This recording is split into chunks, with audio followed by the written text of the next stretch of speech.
ഹരേ കൃഷ്ണ. എല്ലാവർക്കും മാധവത്തിലേക്ക് സ്വാഗതം. നമ്മൾ ഭഗവത്ഗീതയുടെ 2ാമത്തെ ചാപ്റ്റർ സാഖ്യയോഗമാണ് പഠിച്ചുകൊണ്ടിരിക്കുന്നത്. അതിൽ 21ാമത്തെ ശ്ലോകം വരെ നമ്മൾ പഠിച്ചു. ഇനി നമ്മൾ പഠിക്കാൻ പോകുന്നത് 22ാമത്തെ ശ്ലോകം. അതിങ്ങനെയാണ്: വാസാംസി ജീർണാനി യഥാ വിഹായ നവാനി ഗൃഹ്ണാതി നരോ അപരാണി തഥാ ശരീരാണി വിഹായ ജീർണാനി അന്യാനി സംയാതി നവാനി ദേഹി.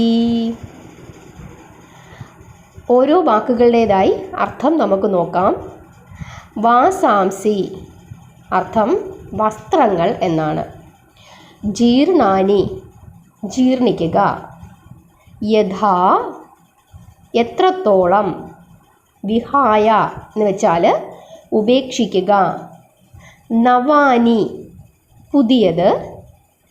ഗൃഹ്ണാതി സ്വീകരിക്കുക. നരോ മനുഷ്യൻ. അപരാണി മറ്റുള്ളവർ. തഥാ അപ്രകാരം. ശരീരാണി ശരീരത്തെ. വിഹായ ഉപേക്ഷിക്കുക. ജീർണാനി ജീർണിച്ച. അന്യാനി എന്ന് വെച്ചാൽ മറ്റുള്ളവർ. സംയാതി പ്രവേശിക്കുന്നു. നവാനി പുതിയത്. ദേഹി സാക്ഷാത്കരിക്കുക. ഇനി നമുക്ക് വാക്യാർത്ഥം നോക്കാം. ജീർണവസ്ത്രങ്ങൾ ഉപേക്ഷിച്ച് മനുഷ്യൻ പുതുവസ്ത്രങ്ങൾ സ്വീകരിക്കുന്നതുപോലെ ജീർണശരീരങ്ങൾ ഉപേക്ഷിച്ച് പുതുശരീരങ്ങൾ സ്വീകരിക്കുന്നു. ആര്? ആത്മാവ്. ദേഹധാരിയായ ആത്മാവ് അങ്ങനെ സാക്ഷാത്കരിക്കുന്നു. ഇതാണ് വാക്യാർത്ഥം. മനുഷ്യൻ എപ്രകാരമാണോ കീറി മുഷിഞ്ഞ മുണ്ടുകൾ ഉപേക്ഷിച്ച് അല്ലെങ്കിൽ വസ്ത്രങ്ങൾ ഉപേക്ഷിച്ച് വേറെ പുതിയ വസ്ത്രങ്ങൾ മാറുന്നത്, അപ്രകാരം ജീവൻ അല്ലെങ്കിൽ ആത്മാവ് ഉപയോഗശൂന്യങ്ങളായ ദേഹങ്ങളെ വെടിഞ്ഞ് വേറെ പുതിയ ദേഹങ്ങൾ കൈക്കൊള്ളുന്നു എന്നാണ് ഭഗവാൻ ഇവിടെ അർജുനനോട് പറഞ്ഞു കൊടുത്തിരിക്കുന്നത്. ഇല്ലേ? ദേഹം മറയ്ക്കാനുള്ളതാണ് എന്തെന്ന് പറയുന്നത്? വസ്ത്രം. കീറി മുഷിഞ്ഞ വസ്ത്രം കൊണ്ട് ആ പ്രയോജനം നടക്കാതാകുമ്പോൾ അതുപേക്ഷിച്ച് പുതിയ വസ്ത്രം മാറാതെ തരമില്ല.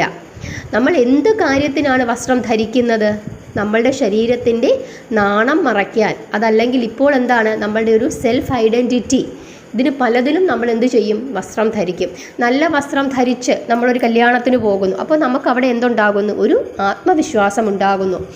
അത് നല്ല രീതിയിൽ വസ്ത്രം ധരിച്ചു പോകുമ്പോൾ, അതായത് വലിയ വില കൂടിയതാണെന്നല്ല അർത്ഥം, എങ്കിലും നമുക്ക് നമ്മളുടെ ഒരു സെൽഫ് ഡിഗ്നിറ്റി അല്ലെങ്കിൽ നമുക്കൊരു ആത്മാഭിമാനം എപ്പോഴും നമ്മൾ നന്നായി വേഷം ധരിച്ച് പോകുമ്പോൾ ഉണ്ടാകുന്നു. അപ്പോൾ അത് നടക്കാതെ വരുമ്പോൾ നമ്മൾ എന്തു ചെയ്യുന്നു?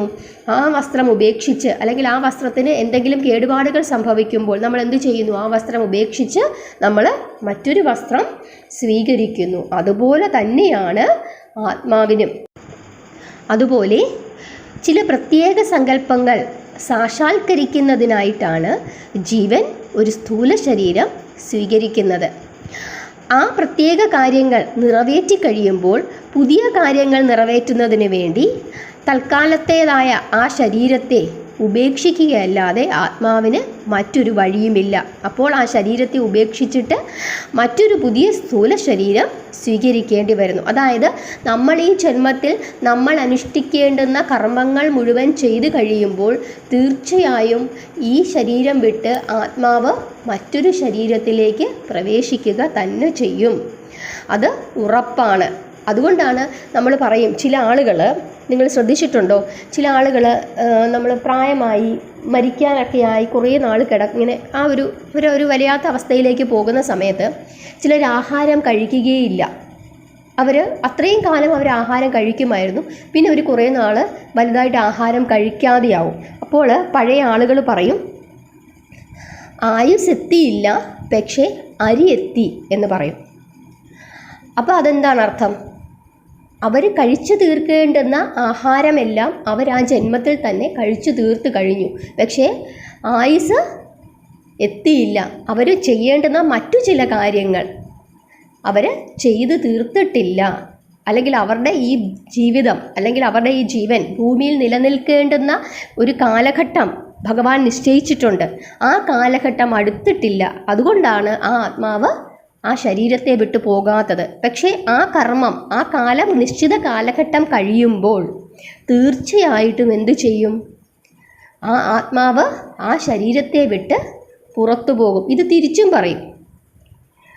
ആയുസെത്തി, അരി എത്തിയിട്ടില്ല. അപ്പോൾ ചിലർക്ക് എന്തു പറ്റും? ഭയങ്കര വിശപ്പായിരിക്കും അല്ലേ?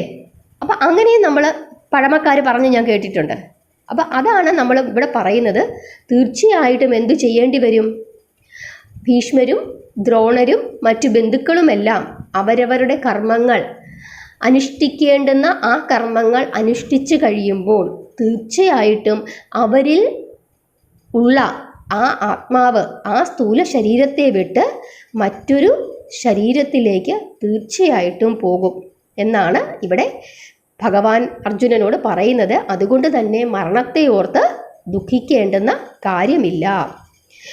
ഭീഷ്മാദികളുടെ ദേഹനാശത്തെ ചിന്തിച്ച് അർജുനൻ ദുഃഖിക്കേണ്ടതായിട്ടില്ലെന്നാണ് ഭഗവാൻ ഇവിടെ പറഞ്ഞു കൊടുക്കുന്നത്. ഈ ശ്ലോകവും സ്ഥൂല ശരീരത്തെ മാത്രം പരാമർശിക്കുന്നതാണ് എന്ന് നമ്മൾ പ്രത്യേകമായി ഓർത്തിരിക്കേണ്ടതുണ്ട്.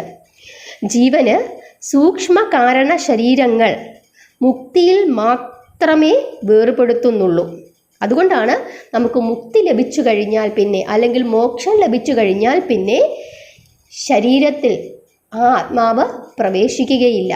ഭഗവാനിലാണ് പിന്നീട് എന്തു ചെയ്യുന്നത്? ആ ആത്മാവ് പ്രവേശിക്കുന്നത്. അതുകൊണ്ടാണ് നമ്മൾ എപ്പോഴും പ്രാർത്ഥിക്കണമെന്ന് പറയുന്നത്. എന്തുണ്ട്?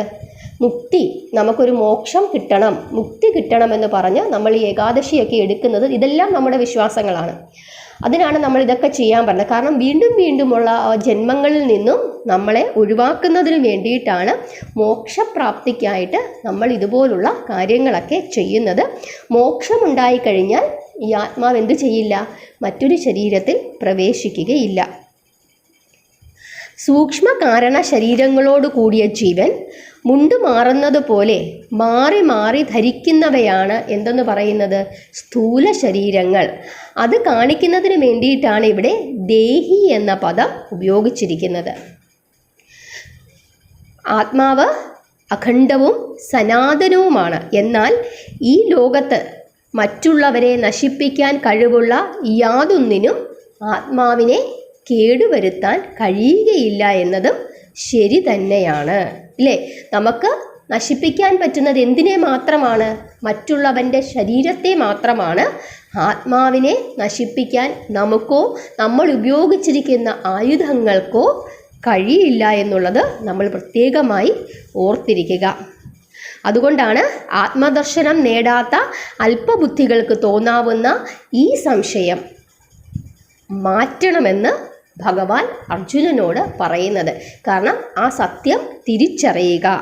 ഇവിടെ കർമ്മമാണ് ചെയ്യേണ്ടത്. നീ നിൻ്റെ കർമ്മം അനുഷ്ഠിക്കൂ, അല്ലാതെ മരണത്തെ പറ്റി ഓർത്ത് വിഷമിക്കാതിരിക്കുക എന്നതാണ് ഭഗവാൻ വീണ്ടും വീണ്ടും അർജുനനോട് പറയുന്നത്. എല്ലാവർക്കും മനസ്സിലായോ? ബാക്കി നമുക്ക് അടുത്ത ക്ലാസ്സിൽ നോക്കാം. ഹരേ കൃഷ്ണ.